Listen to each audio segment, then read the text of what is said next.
So should Warhammer 40K bring back some sort of system of old-style allies, where your Space Marines could fight alongside a contingent of Imperial Guard, Tyranids could fight with a triumphant Genestealer cult, or the legions of two Chaos deities could forge an unholy alliance for a greater goal? Let's talk about ally systems in Warhammer 40K, and why implementing one might cost a fair bit of game balance.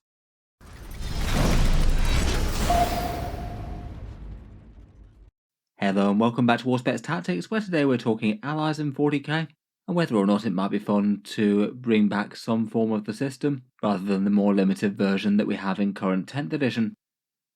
I was curious to get your guys' thoughts as to how much desire there would be for the older style system of allies coming back in some form, and the broad answer from the average hobbyist is that they'd really like to see something like that come back, around about 60% saying that you'd be quite up for the idea, another 12% or so saying that you'd like things to go a little bit more that way compared with where it is now, and only 20% thinking that you either like the current system or you'd like to see the allies of 10th edition get even more limited. Generally, it shows there's quite a lot of love for fielding allied forces of different factions of 40k together, perhaps partly as a bit of backlash to the general winding down of allies rules that has been ongoing since 7th edition 40k. Basically, over the past 3 editions or so, allies have gradually been getting more and more restrictive. In 7th edition, it really was open season, and probably to a kind of negative effect in my opinion. You could have Tau and Eldar fighting alongside as battle brothers, and even Tyranids allying whatever they wanted as come the Apocalypse allies, just giving you some minor nuisances if units got too close to each other. And with all the madness of formations that were present in that edition, you got some very silly things indeed. So Imperial and Chaos armies made ridiculous big super units with a strange mix of characters all attached to the same unlikely thing. I feel like the game wasn't really in a good state where the strongest things that you could field were very strange combos that looked odd on the tabletop compared with what you'd expect in the lore. 8th edition I think was somewhat of a relief. You limited allies to super factions, but you could still mix them within detachments initially. There were still some weird things going on in early 8th, say for example Celestine being present in a lot of armies, or Loyal 32 Imperial Guard being added in to generate command points and little else. Since then, Games Workshop has gradually rolled back allies at each major edition change. Mid-8th edition, they updated rules to stop super factions mixing within the same detachment, so you'd actually have to have your detachment of Imperial Guard, then your detachment of Space Marines separate. 9th edition decided to try and make armies look a bit more like their own pure factions, gradually giving every army in the game a pure faction kind of bonus. So say if you had Space Marines just run on their own with no allies, then you'd get combat doctrines and things. A further chapter approved banned sub-faction mixing, so say you couldn't have different attachments with Cadians allied to Catachans for the different advantages for different units, or Bad Moons with Goths. And then finally, at the end of 9th, Arcs of Omen basically rewrote most of the army construction system in the game, pretty much removing most standard allies, most of which had been disincentivized already, and making the system kind of similar to what it is now in 10th edition, just a few things being listed as notable allies that you can field alongside each other. Certain slightly common fluff choices, like say adding in an Inquisitor to an army, or an ally as an Imperial or Chaos Knight, Freeblade or Dreadblade. With that removal though, and how things stand in 10th edition, a few of the lore-friendly combos that feel like they would be kind of appropriate to have within the same army aren't allowed. Perhaps for a few commonly cited examples, Space Marines with a bit of support from an Astra Militarum planetary defense force feels like something that happens in the lore quite a bit, or maybe a squad or two of Astartes arriving on the battle line to fight against a particularly big foe. A mixed force of Admech and Imperial Knights feels kind of appropriate, adding in some Knights of the Cog. Genestealer cults and Tyranids are all forces of the Hive Mind, maybe not too hard to imagine that the Hive Mind could assert some more direct control over the cult once the invasion begins in earnest. There's plenty of lore examples of small squads of hyper-elite Space Marines reinforcing things, maybe strike teams of Grey Knights, Deathwatch or Custodes fighting alongside a greater faction of something else, and just in general the majority of Chaos or Imperial armies could probably get along with each other to some extent if there was a common goal in mind, even if they might be somewhat distrustful or outright hate the army that they're fighting alongside. Until Arcs of Omen came out in early 2023, most of those combos were usable. Maybe not optimal, but something that you could do as per the game's core rules if you wanted to. even if you might have been dropping some powerful benefits for your own army. I did think it definitely added some fun factor, and it was often encouraged by Games Workshop as a fun way to start a new force, initially grow things as an allied army to your main faction.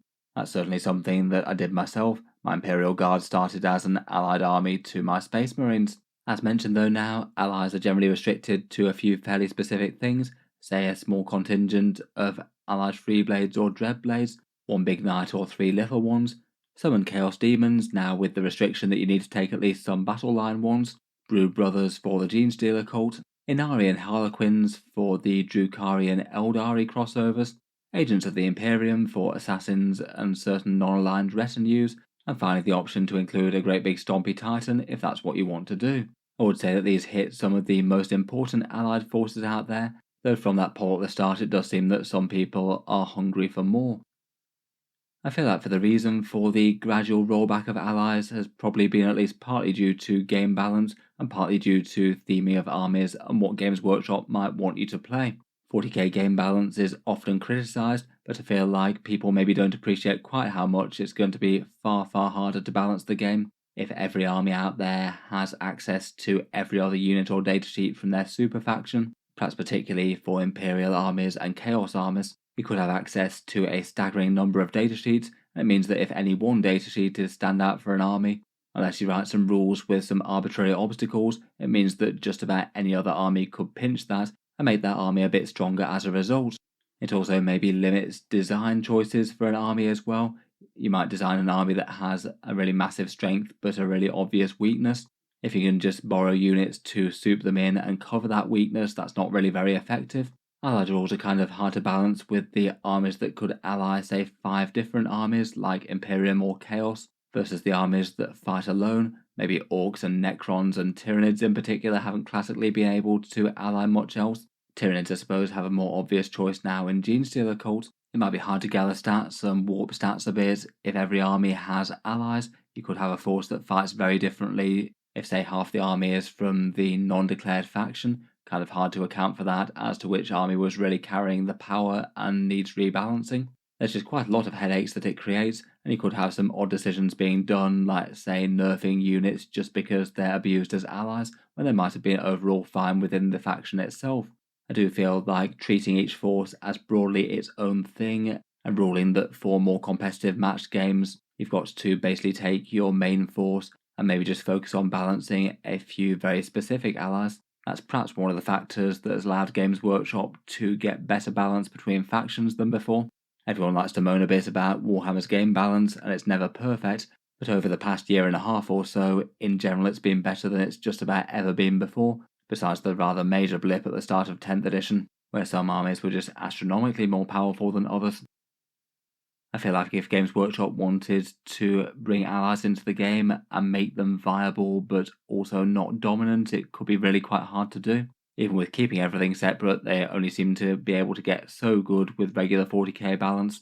It never gets perfect, and this would probably send it quite far the other way. You'd likely have to use some sort of system that makes big trade-offs as for taking allies or not taking allies. As mentioned, 9th edition had the system where you got a pure army bonus like the Grey Knights Tides of the Warp or the Space Marines Combat Doctrines. Basically every army had one. Plus for a while, if you had more than one faction, then you couldn't take the faction-specific secondary objectives, which between those two it generally meant that at least in optimized lists, it pretty much never made sense to take these allies anyway. Even if you could do it on paper, it would probably mean that the benefits would always be outweighed by the losses. Maybe that's not the worst system in the world to try and keep allies super niche but technically playable if you really want to, though it did feel like a bit of a rules bloated solution. Literally every single special rule had to be tailored to the given army. I feel like sometimes it had far more benefits or trade-offs one way or the other.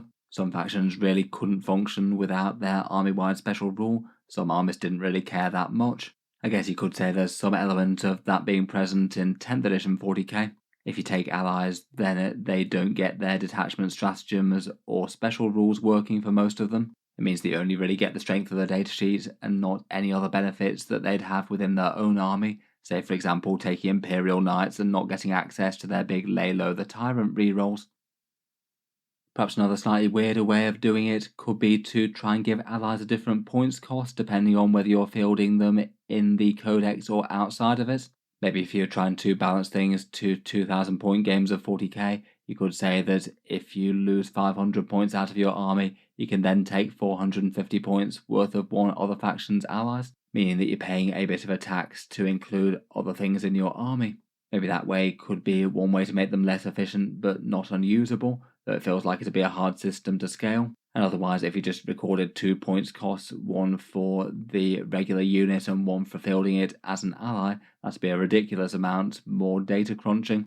Quite possibly more trouble than it's worth, with the game of Warhammer 40k probably having somewhere in the region of almost 1,000 units, quite often with more being added all the time. I feel like part of the reason that allies got more restrictive might be that Games Workshop wants to make the optimal army for an army list be something that actually looks like an army that the faction might field in the lore, as opposed to some sort of weird mix of several different factions using niche units. I would say that something that they've done quite well over the past few years is trying to push players into fielding armies that at least look and feel like armies you might expect when you imagine a 40k collection and what you might like to play, at least in broad strokes compared with the grim alternative. I must admit, having played through the weirdness of 7th edition, it was a bit stomach-turning to see some of the best lists that you could possibly build be Eldar Wraith Knights allies to a Tau Riptide wing, big stompy centerpiece units from factions with really quite different aesthetics, just being a rather weird sort of army. Or as mentioned, the very strange combinations of, say, Imperial characters. For some reason it was kind of fashionable to put a whole load of characters in an enormous pack of Fenrisian wolves, have a bunch of Inquisitors, Space Marine characters and other stuff go for a big dog walk.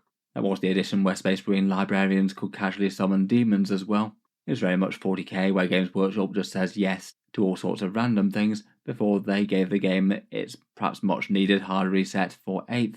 I feel in general it would just be kind of hard to let allies happen and actually be somewhat strong and credible in game without opening yourself up to them being the strongest thing for certain factions, whether it's odd arbitrary things where it just makes more sense to field, say, ranged Devastator units in a shooting chapter and perhaps melee Blade Guard in a melee chapter, just to optimize rules or maybe character access.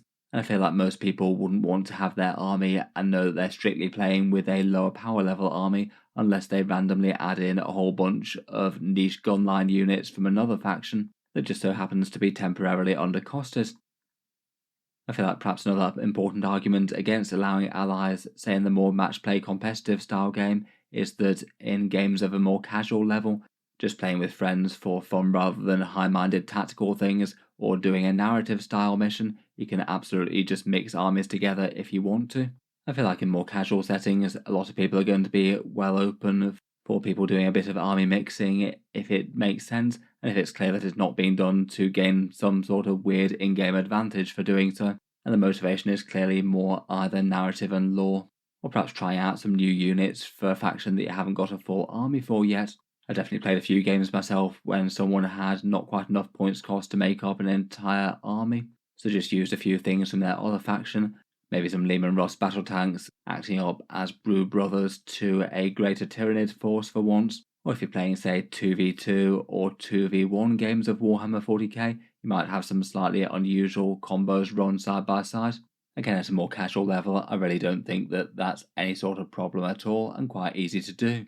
For those sort of settings, I'm just not really sure it's something that necessarily needs fixing all that much, but I feel like there's limits to when you can get away with that kind of thing. It's not always going to be appropriate if you're playing it with people who you don't know quite as well. Maybe for casual pickup games, generally people would expect you to be playing with the full rule set of how you build armies, and certainly even more so in more organised events and leagues and things.